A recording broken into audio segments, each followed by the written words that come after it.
Okay, so in the last video, we created our primary and high order components. And in this video, we're going to actually start implementing our pages and our prototype and interactions. So let's get started. So we have here in our text all the sections that we need to create, our register, register, confirm. We already have that. And let's actually move this around and start organizing and cleaning things up. I'm going to create a section here, like so. And then I'll delete the register element here that I have and the verify code. Let me copy register here, the component, and then I'll just make it into a center and the verification as well. And center it in my frame. There you go. Also, we need our navigation bar here. Let's add that in. And I'm going to make things simple, I'm going to actually orient this and position it correctly and copy it. Once doing that, if I go to the other pages, it automatically repositions it, making it much more simple to work with. Now with this, let's update the prototype. So once user clicks register, what we can do is extend this section a bit. And I'm not going to do this for the rest, but I'm going to create another page to show a loading indicator. So let me click on this register frame. Before duplicating it, let me move this about. Click on this, duplicate register, call it registering. And in here, I'm going to select my button and change this to is loading and select the rest of the email input components. And just to make it simple, come over here under layers. Next to pass through is where you can specify your opacity. I'll make this 60%. And from this, we have the confirmation. You can do the same with the confirmation similar to what we did over there, but I'll skip it for now. So the section name, I'll call this registration. And we can create the prototypes here really quickly. So after register is called or clicked, we'll move on to the next frame, which is registering. And from this section, I'm actually going to go select the frame and from the frame directly move to the next frame, but not on tap, but actually after a delay of, let's say, 1200 milliseconds. And then from here, once we get to the verification part, once user clicks on verify, we'll move on to the user translation view right here. Okay, we can actually test this flow really quickly. Click on this, click on the register, and click on play. Okay, so this is the register page. We click on register, registering, verify email, verify, we get the input. We get the user translation page. Perfect. So we're done with this registration. Let's move to user translation. And I'll just move this up a little bit over here. All right, so let's go to our user registration views. I'll move this over here so it's much cleaner. Now I'm going to do the same. I'm actually going to copy our register view here, or actually I don't need to. I'll just come here, copy the nav bar, and let's start modifying here. I deleted the existing nav bar. I clicked on the frame and pasted it here so it's positioned correctly. I'll go into design mode and change the mode to logged in so we get this interface here. And by the way, if I come back here and if I go back, you can see I already have this login feature here displayed here. You might want to add another state to your translator app. So if you're in the process of registering and verifying, maybe you don't need to show the login. Maybe you'll only display the top nav bar without this interface. In fact, just while we're at it, to show you how quickly it is to do that, I'll come over here and I'll extend this translator app navbar component let me duplicate this guy and move over here and create another variant here. And I'll create this, name this variant. Let's call this no avatar. And what I'll do is I'll come over here. I'll select this avatar and I'll hide it. Or just to make things a bit cleaner, I'll make the opacity 0 because it is changing the height of my navbar. Because my navbar is set to hug, which is incorrect. It should be set to fixed height. With the fixed height selected, then actually I can go to avatar and delete it and move this to the left side. Okay. And that's a mistake I mentioned earlier in the last video. Once you start using your components, you'll start noticing there are issues with the designs, and this one is an example. I need to change the height of all my navbar to fixed height. So let me go over and do that.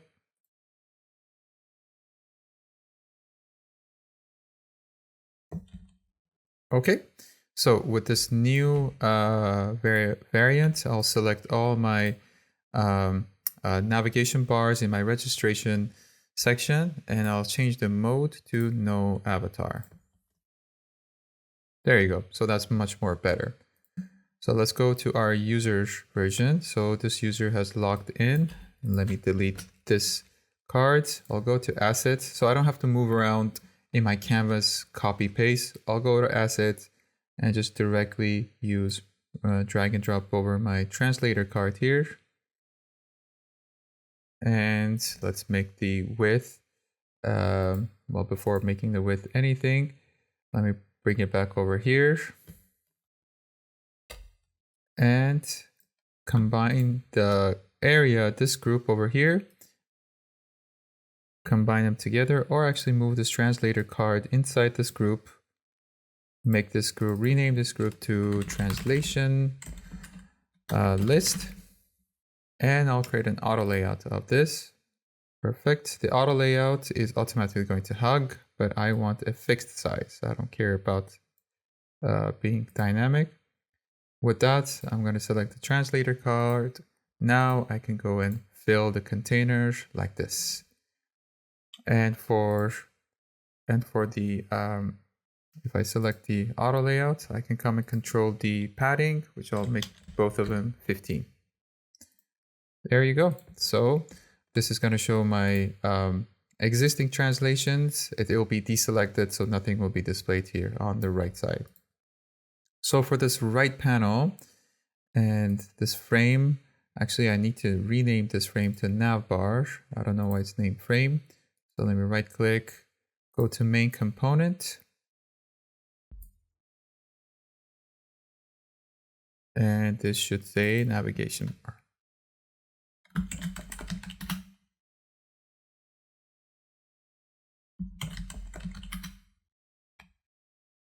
Okay, let's go back over here. So we have our navbar here on the left. We have a translation list, and we have our translation details. There's a term called master and master detail view, where you have a master list that you click on, and on the other side you get this detail view presentation. So this is kind of what it is. So I'm going to start deleting each of these elements and then bring in the assets that we created. So we have this text area. Let me drag and drop it here. All right, so I have my input labels here. So let me bring this over here. And let's get rid of this translated text box as well. And the input language. And let me go back to layers and delete this rectangle here. We're not going to need it because we are eventually going to put everything here under a auto layout, a group. And let me go to assets and bring into combo boxes. Okay, so the first combo box is going to say input language. The second one is going to say target language. This one label will say input sentence and translated result. Translated sentence. And the placeholder will say enter the text you want to be translated. And for this, the placeholder will not be here. And this is actually going to be touched. Okay, so let's select both of these, group them, and create an auto layout, horizontal, and make this to be 10. And the size of this will come back to it. And let's select all these three and group them and create an auto layout. There you go. And the distance between the three should be 20. And let's select the translate and delete the translate button here. Select the translate, come over here under text. Let's go back to layers here. Let's move all this frame under translate details. I'm going to select the text here and select H1, actually H2. And while I'm at it, I'll come over here and paste text here and change the color to white and move this up and rename this to translate list. Okay, now with this frame, I'm also going to make this well, let's first add our button here. Go to asset and add a button over here, move this down and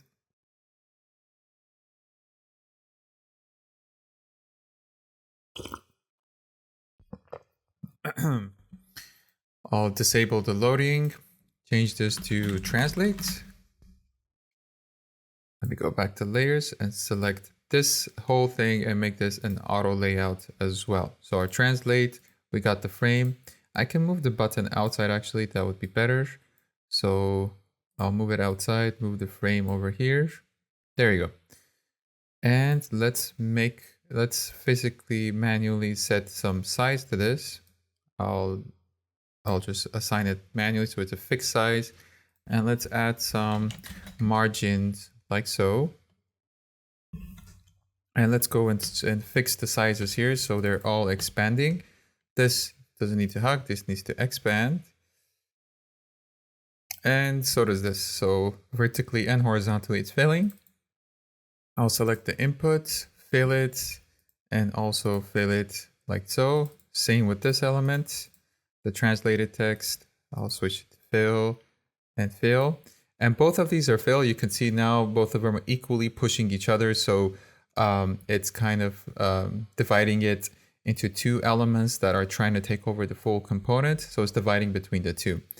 In code, you can actually implement a ratio to say this one should take 2/3, 4/5, or etc. All right, so that's the input languages. And this needs to be filled as well. And individual ones are fixed. So let's fill this and also let's fill this guy. So now they're equally separated. So check this out. If I come over here and resize this, everything is working very nice. Great. So we are done with the scaffolding of our translation, user translation page. Now, essentially what we need to do is create the different stages of our user translation. So this is user translation once logged in and it's not selected. So let's say the next interaction we want to do is allow user to enter some text. So upon clicking on any of these input fields, we'll make some modifications. So instead of placeholder here, I'll say touched and I'll say I am wearing green pants. And the input language, I'm not going to mimic the behavior of users selecting drop down like so, like open and closed. And by the way, this is the issue with the drop down. It's much more work to get the drop down working nice and correct. That's why I'm kind of skipping all of this because you need to create essentially 2 frames, and then the frames would need to overlay on top of each other. It's just too much work. We'll just mimic the behavior as if the user clicked on it and selected it. So instead of input language, I'll say English, and input target language, Spanish. And I'll duplicate this. The next stage will be the translated sentence, and the value should be something pantalones. Okay, so the text is the following. I'll just copy paste it from Google. And we are going to also add one more frame to mimic our translation step. So let me expand this. And you should probably name all these frames accordingly, but I am a bit lazy. I'll just trying to show you the concept more so than doing it 100% accurate. Okay, there's a step in between, and that is I'm going to duplicate this and come over here, select the button.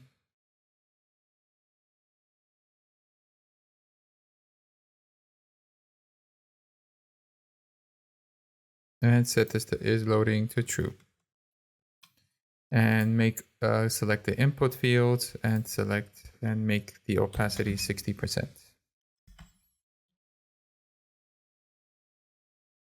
Okay, so with this we can add a few more few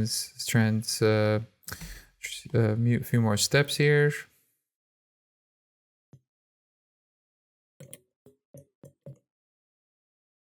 Okay, let's continue. So we got the translation here. I'm going to duplicate this and come back over here. And what I'm going to do is after the translate call, we are going to show the text here. So over here, the input text should be, I am wearing green pants. In fact, we should have done that over here. So let me delete this since I already made the changes. So let me move this back here. So once we click on translate is done, a new element is added here. The style is going to be set to selected, and the selected is black, which is not so nice. So what we're going to do, I'm going to come back here. Instead of changing the background of this panel, I'm going to come over here and change the selection color to something else. So I'm going to go to local variables. I'll create a new variable here. Let's go with the colors. Let's say selected. And I'll just make this purple for now.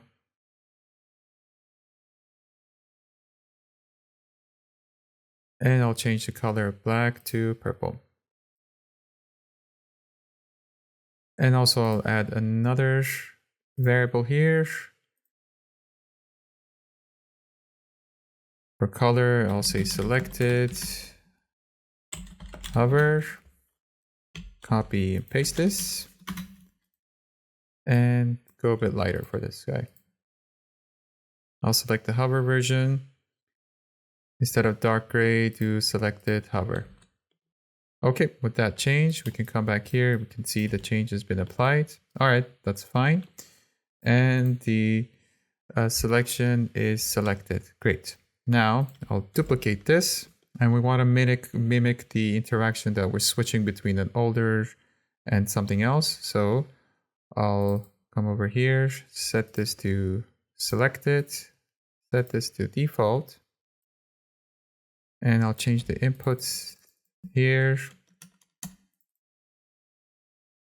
to input text, because that's what the text is shown here.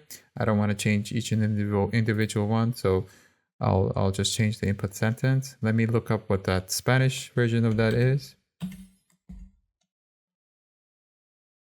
I'll just say something else. Let's just type in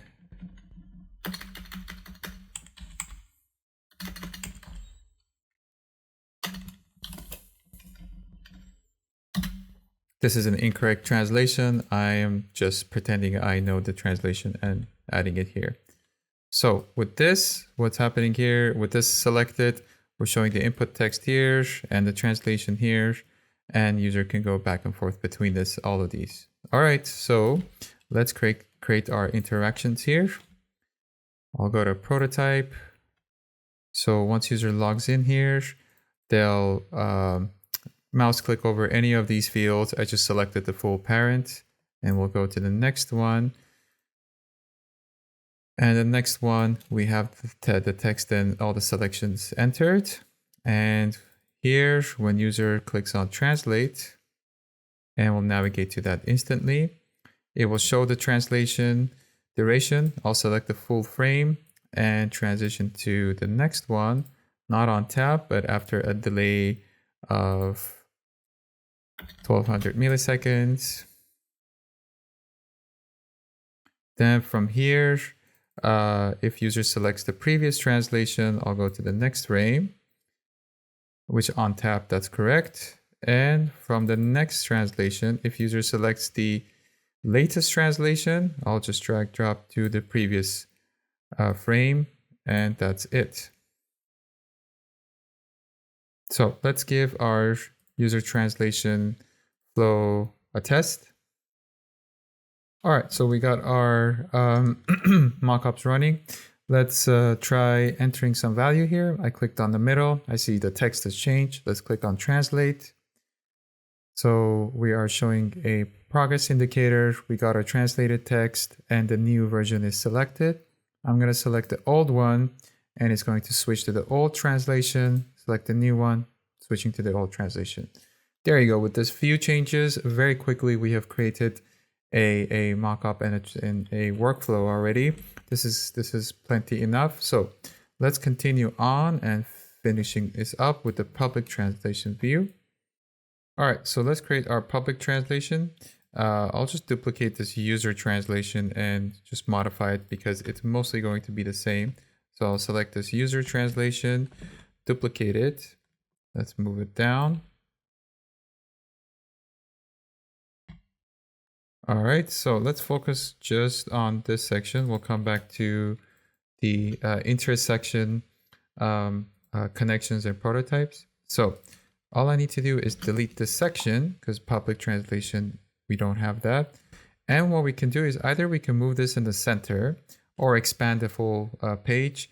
I've seen for this kind of input boxes, sometimes it's better to do it this way. So let's just stick it with this. It's fine. One method that we can do is we can actually create another group, which will have this translation details in there.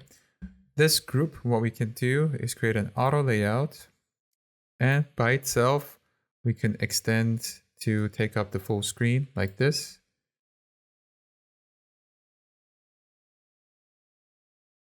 And select the actual frame and make everything go in center like so. This will be more centered and much more easier to manage. If we move something around, it's much more cleaner, I think, this way. So let's come over here and we're going to mimic the same behavior we did for the input and translations. So it's actually easier for me to delete the left panel here and make the modifications for each one.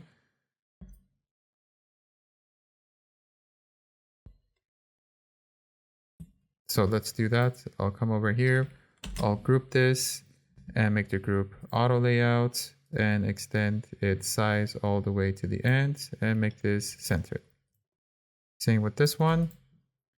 I'll group this, make it an auto layout, center it, and take the full screen size. There you go. Delete this, come over here, same thing, group, auto layout, make the X 0, and the width should be the full screen, that's fine, and make this center. Okay, then that's all we need. We can delete the last one. So what we've done is, essentially, if we look at it, this is the public translate call. You'll come here, click on translate, click on the input field. It will fill up the input field, show the translate indicator, and then show us a translation. We need to make one more change, and we need to select all the nav bars here. And from the mode, we're going to say logged out. Okay, so let's change the name to public translation. And we can try this. It's the same as this, only with minor changes. We don't need to try this out. But I'd like to start fixing the login and logout issue. And let's actually jump into that. And that's the last point we'll do. Let's go back over here and see if we have everything. We have the user translation. We have the public translation. We have register confirmation and register page. We're going to work on the login logout now. And for that, we have the login logout element popped here, overlaying on top. So let's start creating the connections.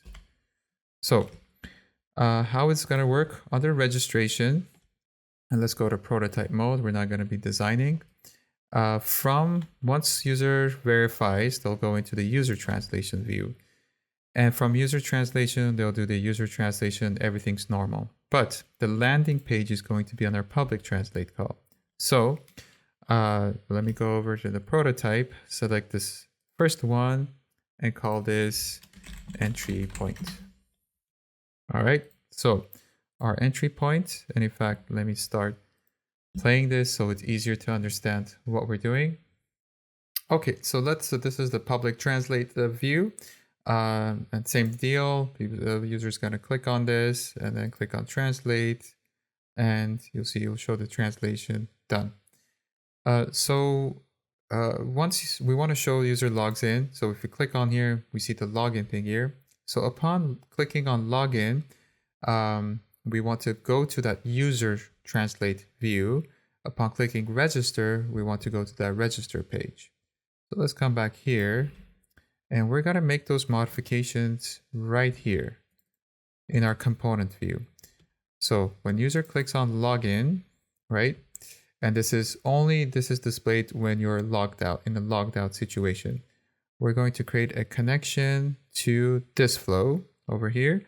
And we're going to go directly to the section. And we're not going to individually select any of these frames. We'll just connect it to the user translation view. And if user clicks on register over here, we're going to directly go to this registration frame, not this section, because we don't want to jump into the middle or over here from register call. We want to explicitly go to the register frame over here. Okay, so that's done. And now if user is logged in, they'll be displayed with the logged out view. So once user logs out, they want to go to the public version of the translate. So I'm going to move over to this frame, the first frame in our public translation section. We can attach it to the section as well. It really doesn't matter. Let's just do it that way so it's cleaner. With this, we have to do one more change, but let me show you what that issue is. So if I come over here and select login and click on login, you can see our top navigation hasn't changed. So in order to do that, we need to select these transition lines, and over here we say reset component state. And we have to do the same for the login as well. So reset component state, and for logout as well. What this does is it will reset the component state upon this action. So if I go over here and go back to our public translate, and let me close and rerun this so it's much more cleaner.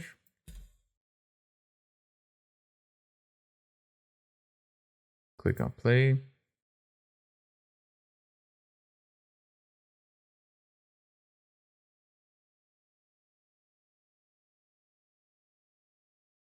All right, so same deal, user translates, everything was working fine. Now I want to log in. So when I click on login, pretend I've entered some user password.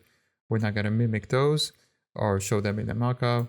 Click on login. Now we get to the login page with the user logged in. If I click on this and click on logout, I'll go back to the main page. And you can see I'm in the last page that was selected. The nice thing about this is if I log in and if I go through this process, I click here, translate, get to the second page, click back and forth. Now if I click on log out, right, and then go log back in, I'll go to the same view that I last entered. So this kind of is very good because it mimics the actual behavior of the application. We already have two translations. We're going to show two translations upon logging out and logging back in. So the other point is to log out. The other flow that we're going to test is log out and register. Upon registering, this is shown.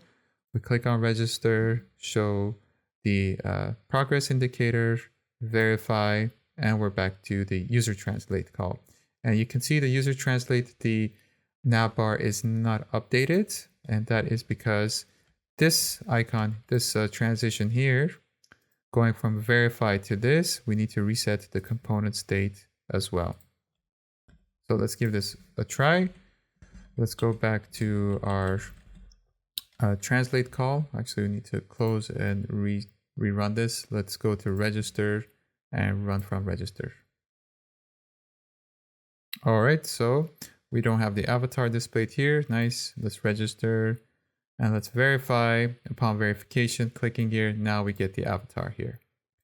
So essentially, we are done with this. You can add many more elements or fields in between, showing the dropdown, how dropdown works, showing more loading indicators, and so forth. Or there's an important section we completely skipped, that is the error indication. In my other component, I also showed the case where if user enters wrong information in register, how to show the error. Those are very important, and it kind of shows you that you've carefully planned everything, all the corner cases, and that's essential part of design, because if you don't do that, the programmer is going to assume something, they'll create something that you might not even like. So with that said, we are done with our Figma experiment. I hope you learned something. This is definitely something I use throughout my development process quite a lot. When someone comes in, a client or a manager who says, this is all we need, the first thing I ever do is create these workflows, even though it takes a little bit of time, but definitely compared to actually starting in developing, this lead time, in my opinion, is nothing. It saves you much more time down the line once you get started developing. And at the end result, it's something that you actually think you deem that this is useful, because you've kind of went over it, reiterated it, and came back and started developing. I understand this kind of goes against the agile development, but if you think about this process inserting itself in the agile process, not rather than a waterfall method where you do this or this mock-up, this wireframing only once, and then go into the development mode and just do the agile development, I don't think this really works in that situation. It's actually good to insert this wireframing part inside your agile workflow as well. So you start mocking your wireframe, start developing, and then agile process, you go in, you look, see what changes you need to make. First, you go back to your mockup, change it again, and then go jump into development. And the reason why I said in the first video, it's important to watch the rest of these videos to see how to do it properly in Figma is because of that. With this workflow, it's much more cleaner and much more easier to go back and modify it, especially if you're in an agile system.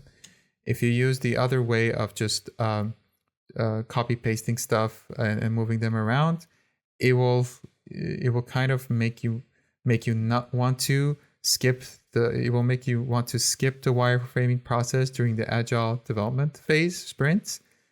And so if you skip it, in my opinion, the quality of your product will be reduced. So with that said, hopefully you learned something. And if you like to, you can follow the channel. I'll be posting more development related codes. Figma, not so many.